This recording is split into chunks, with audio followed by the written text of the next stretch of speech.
Hello, this is Insight to Wellness with Michelle. Welcome.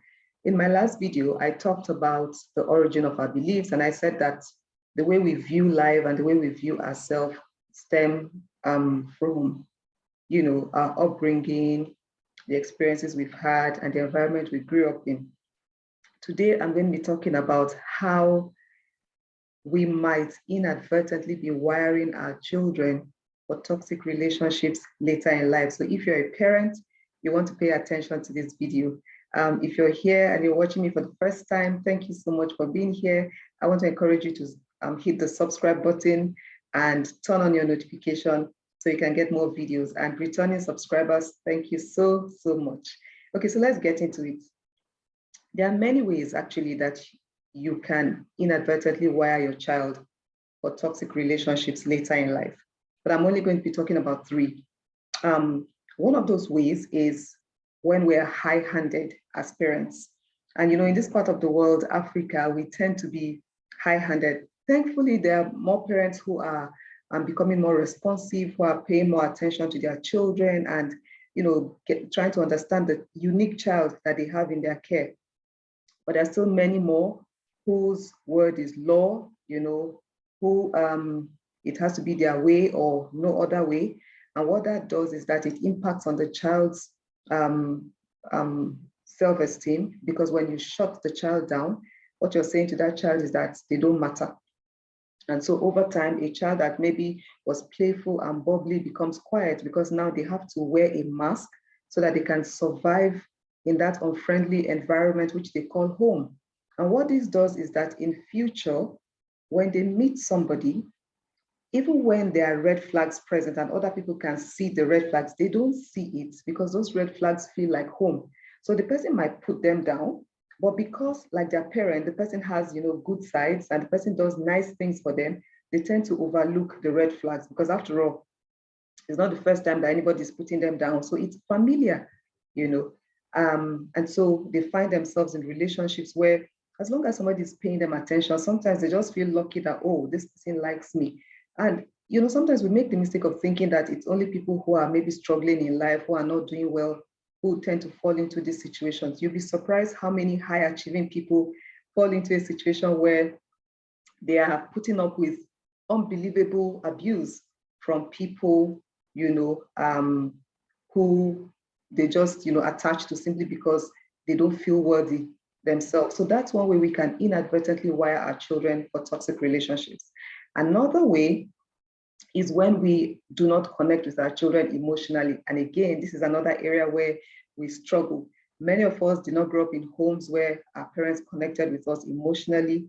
It was more like your needs were met, you had clothes to wear, you had food to eat, maybe you were even lucky you traveled abroad, holidays, maybe you had gifts, you had toys and all that stuff, but there was no connection. You didn't feel like your parents were people you could go to if there was something bothering you.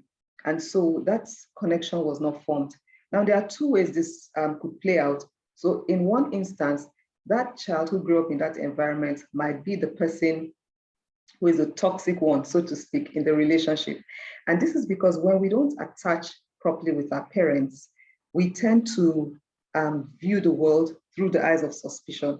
So it's almost like saying, oh, if I can't get love from my parents, then why should I trust anybody else to give it to me? Do you understand? So we become closed up, we have rigid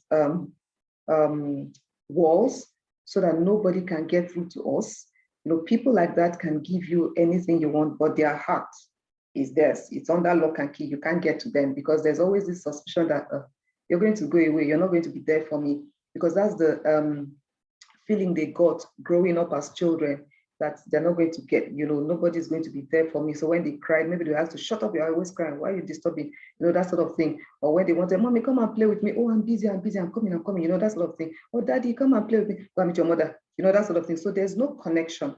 And so over time, you get to believe that, nobody really cares and nobody's going to be there for you. And of course, there are some cases where it's really not the parents' fault. I mean, if a parent passes away, it's not the parents' fault. The parents died, and then there are instances where the parents separate and there's no connection. Maybe it's a case of, one parent trying to show the other and then punishing the children in as a result of that. So maybe they refuse to speak to the children, refuse to provide for them because they're trying to punish the other parent. The child suffers as a result of it. The third way, and this one affects women mostly, where women, are unconsciously wired to think that their needs don't matter. And I'm not just talking about financial needs now. As a woman, it's almost like your role in this world is come and look after other people. So growing up, especially if you're the firstborn, you want some things like, oh, you're too old for that. Give it to your brother now. Are you not too old to be playing with that toy? Do you understand? It's almost like your own needs don't matter. Your job is to take care of other people. Is that how you're going to be looking after your children? Is that how you're going to be doing this when you have your own home? Almost like you can't, almost like your needs should stay under while other people, while you focus on other people. And what this does is that it primes women to become fixers and saviors, almost like you become like a rehabilitation center. And what that does is that you tend to attract people who need fixing. And even though you might act like, oh, your needs don't matter, deep down, you desire to have your needs met. You want somebody to listen to you. You want to be able to vent. You want to be able to rest when you're tired. You don't want to have to prove that you are a superwoman. You want to be able to just be human like everyone else. But culturally and maybe from home, you've been primed to think that your needs don't matter.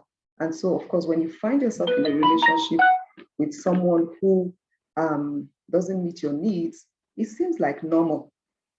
It seems normal because that's all you've ever known. But the truth is, nobody can continue in a relationship like that without blowing up one day, because one day your needs are going to be crying to be met.